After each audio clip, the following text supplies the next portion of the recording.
Pawtuxet General, Episode 2, a Something for Posterity production. Greetings from Pawtuxet Village, Rhode Island. Welcome in. Today we've got all sorts of fun and interesting things to talk about. You are right on time to catch local hints, tips, recipes, and all things Pawtuxetish. I'm starting with a little fall poem. The Pawtuxet steams as bunnies flee from the approaching feet. Wind whips an old flag as lanterns gleam along the street. Today, our soup will be bean and meat and vegetable chili.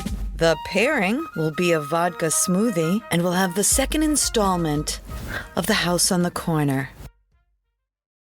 If you'd like to reach out with questions or have an amusing Pawtuxet Village story, please send us an email to jess@pawtuxetgeneral.com. This is bean, meat, and vegetable chili.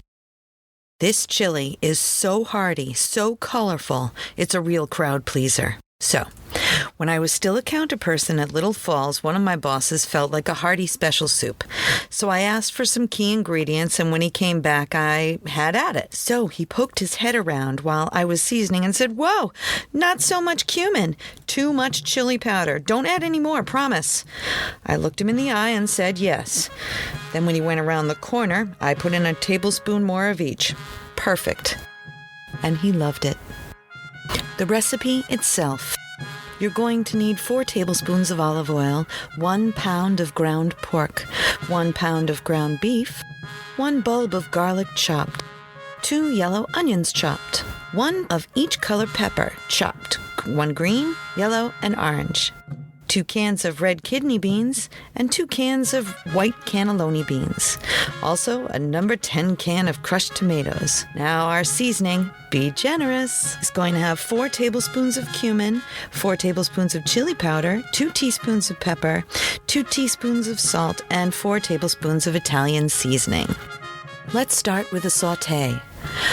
4 tablespoons of olive oil in a hot pan, 1 pound of ground pork, 1 pound of ground beef, and the garlic and onions both chopped. If you could put those into the hot pan and saute those with half of the seasoning, it'll give time for the meat to absorb some of the flavoring. Once the onions have softened, add the peppers, green, yellow, and orange, all chopped, and the kidney beans, the cannelloni beans, the crushed tomatoes, and the rest of the seasoning. Then gently simmer this for an hour, stirring every 5 minutes.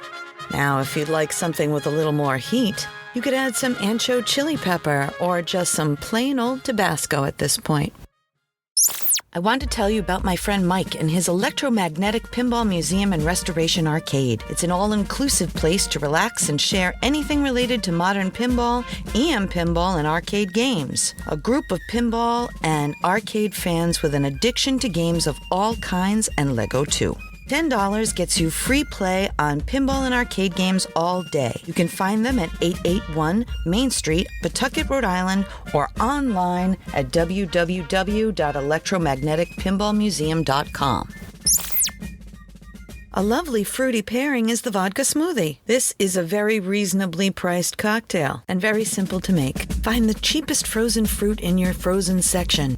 Also, get frozen lemonade mix. You may use any vodka of your choice, and some fresh mint is very handy. Fill your blender with the frozen fruit, put in 1/3 of a can of the lemonade mix, and fill to the top with the vodka of your choice. Blend until smooth and garnish with mint. You can keep the actual blender in the freezer to top off at any time. Enjoy! And now for the latest installment of The House on the Corner, moving upstairs. I was 13 and had shared a room with my sister our whole lives, and since the 3rd floor was empty, we had trouble keeping tenants up there. Most recently, my Uncle P had crashed up there for a bit. Like any young teen, I was looking for space and asked if I could move upstairs. My parents said that if I cleaned it up, I could pick whatever room I wanted. The 3rd floor was a 1970s wonderland. Each room had geometric wallpaper and corresponding colors to the individual 3-color long shag carpeting. Here is the layout. There's only one door into the apartment, and it opens to show the kitchen. On the right was an oven range. A head was built into an angled wall table and a sink with cupboards next to that. One long hall connected all the rooms, and only the bathroom was off the kitchen, and only the bathroom had a door. The first room on the left was the green room, then the brown room on the right. The last two rooms were at the end of the hall. On the right, the orange room, and on the left, the blue room. I chose the orange room because it seemed, well, cheery. It had 3 major bonuses over all the others. A very cool orange, yellow, white hanging basket lamp, obviously with matching 3-color shag carpet. A window seat to sit on, and a roll-out escape fire ladder. I was very excited to move in, so I dragged my twin-bed mattress up the stairs and set it up facing the door so the baseboard heat would be all around the bed. Victorians are notoriously drafty. I read undisturbed for hours. Bliss for me. Before I knew it, darkness had come, and it was time for bed. After washing up and reading in bed a little while longer, I turned off the light. I had just closed my eyes when I heard 3 loud knocks at the kitchen door. Then I heard heavy footsteps coming down the hall. Definitely not my little sister's. I call out, "Dad?" No answer. Footfalls come closer, and I see it. A tall shadow blocking out the light behind it. It walks right into my room, right up to my bed, and stands there. I thought my heart would beat right out of my chest. I cannot move or scream. I cannot close my eyes. In my head, I start to pray. I prayed every prayer I had ever learned, which were a lot. I could feel the man standing there as well as see him. He was malicious and looming over me at times. Hours passed. At last I could shut my eyes and I prayed harder. I was still awake when my alarm went off. My alarm was an old-fashioned brass bell clock.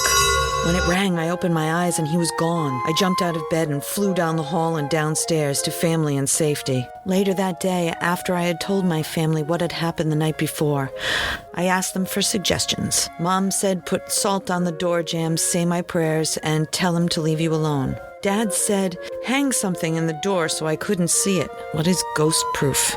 I put up a soft sculpture cloud with a ribbon rainbow that ended in bells. That night, I am so tired, but prepared. I have a flashlight, extra covers to pull over my head, my camp Bible, and a really long book. I was going to try and stay up and read with the light on as long as I could. I fell asleep. I woke up to footsteps coming down the hall.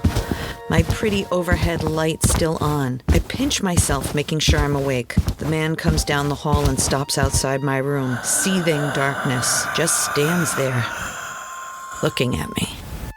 Relieved that he can't get in, I pray until I fall asleep. And in the morning, he's gone. Every night this happens. I become less afraid as time goes by, but ask to change rooms anyway to see if it stops. My parents say okay, and I move to the green room. Now, this room has green wood paneling and matching 3-tone green shag carpeting. It is the first room on the left. I set up the new room with my bed facing away from the door, so I couldn't see him, and moved the rainbow bells to the new doorway. That night, I heard him walk down the hall as he stopped in front of my new door. I turned, and sure enough, there he was, striking fear into my heart. At some point, I fell asleep, Bible in hand. I asked Dad for a door. He installed an accordion door with a tiny, ineffectual plastic lock, and I thought I'd won. That night, I fell asleep quickly, only to be woken a few hours later by 3 loud knocks on the door 2 feet from my head. I learned to go back to sleep and ignore it. There were other incidents that were not so easy to ignore. So please, come back for another ghost story from the house on the corner. Pre-recorded in Pawtuxet.